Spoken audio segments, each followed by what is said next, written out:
प्रिय मेरे बच्चों, एचआर क्लासेस में आपका हार्दिक स्वागत, अभिनंदन, वंदन है। जो कि पिछली कक्षा में मैंने पढ़ाया था, वर्ण के बारे में मैंने बताया था, लेकिन आज दूसरी कक्षा है और इसमें वर्णमाला क्या होता है, क्योंकि बहुत सारे क्वेश्चन वर्णमाला से ही पूछे जाते हैं, जिससे आपका कंफ्यूजन बना रहता है। तो मैंने वर्णमाला के बारे में आज दूसरी क्लास आपके सामने प्रस्तुत कर रहा हूं। वर्णमाला क्या है? वर्णों के व्यवस्थित समूह को वर्णमाला कहते हैं। फिर से एक बार ध्यान दें कि वर्णों के व्यवस्थित समूह को वर्णमाला कहते हैं। तो वर्णमाला का वर्गीकरण, वर्णमाला को कितने भागों में बांटा गया है? वर्णमाला, हिंदी वर्णमाला में वर्णों को दो भागों में बांटा गया है। नंबर एक है उच्चारण के आधार पर वर्ण और दूसरा है लेखन के आधार पर वर्ण।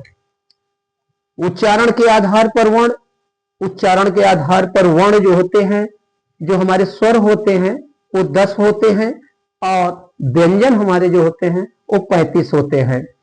लेखन के आधार पर, लेखन के आधार पर जो स्वर होते हैं वो 13 माने जाते हैं और जो व्यंजन होते हैं वो 35 माने जाते हैं।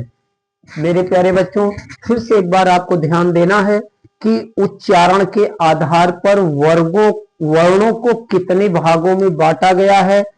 तो उच्चारण के आधार पर स्वर 10 होते हैं तथा जो हमारे व्यंजन होते हैं उनकी संख्या 35 होती है। लेखन के आधार पर कितना होता है?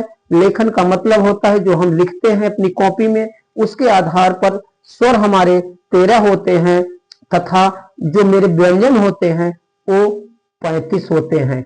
उच्चारण के आधार पर भी व्यंजन हमारे 35 और लेखन के आधार पर भी हमारे 35 होते हैं। लेकिन अंतर यह है कि स्वर हमारे जो उच्चारण के आधार पर होते हैं उनकी संख्या होती है 10, लेखन के आधार पर इनकी संख्या होती है 13। वर्ण के प्रकार, अब वर्ण जो हमारे होते हैं कितने भागों में बांटा गया है? वर्ण हम दो भागों में बांटा गया है। नंबर एक स्वर होता है, दूसरा व्यंजन होता है, जो कि पिछली कक्षा में मैंने आपके सामने बताया गया था। अब स्वर किसे कहते हैं? ऐसा वर्ण जो स्वतः बोले जाते हैं उसे हम स्वर कहते हैं।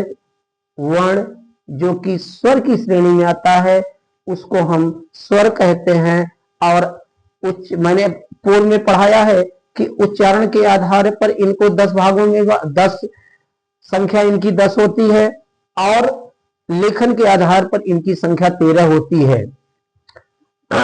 और नोट पॉइंट ये बात आपके सामने प्रस्तुत है कि री जो एक ऐसा स्वर है जो हम उच्चारण तो री करते हैं, लेकिन हम लेखन में उसका स्वर में करते हैं, लेकिन हम उच्चारण में उसका प्रयोग नहीं होता है। इसलिए इनकी संख्या 10 और लेखन में इनकी संख्या 13 होती है। इसलिए बच्चों, आप एचआर क्लासेस को अधिक से अधिक शेयर करें, सब्सक्राइब करें, अपने मित्रों तक पहुंचाएं, जिससे यह ऑथेंटिक बातें सभी के लोगों में पहुंच सके, जिससे सभी का भला हो और गरीब से गरीब बच्चों के पास पहुंचे और वह अपने लक्ष्य को आसानी से हासिल कर ले। बहुत बहुत सा धन्यवाद।